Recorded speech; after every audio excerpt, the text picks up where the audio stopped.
YouTube, welcome to DroneTastic. I'm your host Dan. I'm encouraging you to subscribe to the channel if you'd like to be updated in the future for additional video content. What I'd like to talk about today is my old hovercraft. I said old, that's right. You remember this guy right here. He had this really nice top with the battery compartment in the front, and well, you might ask what happened here. I had some fun with it. I ended up tearing it apart. The tape here for the skirt wasn't working out. Fell apart while I was at the lake. It's tape, it's water. What do I expect? Yeah, I know. The deflector plate is missing from the bottom. I'm not sure where it could be. I used part of it to mount the motor someplace else. In any case, this was a nice design because it sucked air in and through from the top and through this casing, and it kept things cool inside, and so she'd run longer. But I noticed that while we were at the lake in the warmer weather, she wasn't happy, and the winter she did great. So I took her apart, pulled all the parts out, mostly because as I was whipping them down the street, you could see the damage that was done to the underside of this foam. There's a section right there that looks really bad, and this rim is supposed to go all the way around. In any case, it hit a curb and it would fall apart. And of course, since that's the problem I've been having with resilient materials for a skirt, I decided to just go skirtless. Careful. And here I am with a styrofoam ring around the bottom that floated at first with the 60-40 props on it, would float that high off the ground and whip up and down the street. Occasionally it would hit a bump and then it would tear the styrofoam apart. So I turned that one off, sent it away. What I did instead was I built this one. A little bigger, kind of a ducted fan style assembly for the propeller, as you can see. It's a 60-30 in there. I'm going to be upgrading that to a 60-40. The reason for this mounting is because I can get to that nut and change things out a little more efficiently. On top of the fact that I don't need the deflector plate anymore on the bottom because there's so much air rushing through there that none of that ever got wet in the other situation either.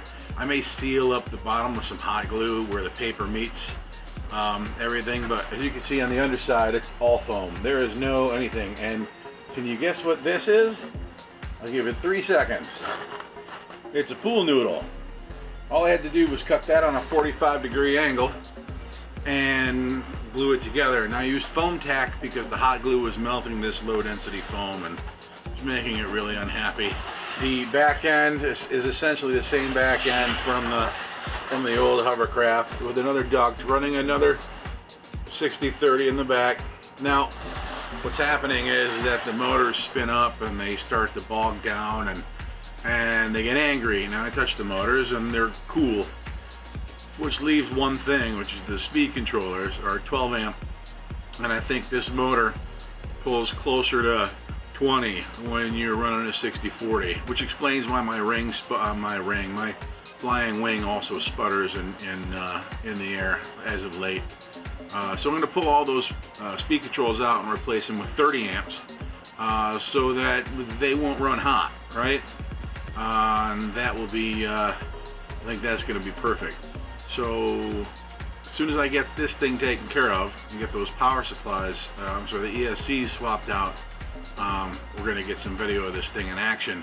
I can tell you right now, I've already had it outside, and without that deflector plate in there, this thing runs across grass, it runs across concrete, and as you can see from the bottom, the pool noodles, they're a little dirty, but I'd have already had holes in my skirt in the old version. So I'm really very happy with this. It's not necessarily as fast as the other, but I had to redo the fins in the back. They were kind of at an angle like this, which was slowing it down. So now that everything's lined up perfectly, I can't wait to give it a go, but it's going to be time to swap out those ESCs.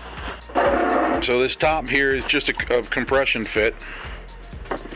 And of course it's all the same stuff. I rescued the servo from the old setup, and I rescued the old power supplies, the ESCs, sorry, from the old setup, and just did a video about bullet connector soldering, and this is where that comes in handy. Now I'm able to take a 30 amp that has those 2mm bullet connectors on it, and I can just swap it out right here, change that out there, and I'll do the same here, and this bad boy will be ready for action. So overall, I didn't really care too much about the all black this time, and I made a curved front end. I wanted to be aerodynamic a little bit, even though the skirt's a big old fat square. But there she is. So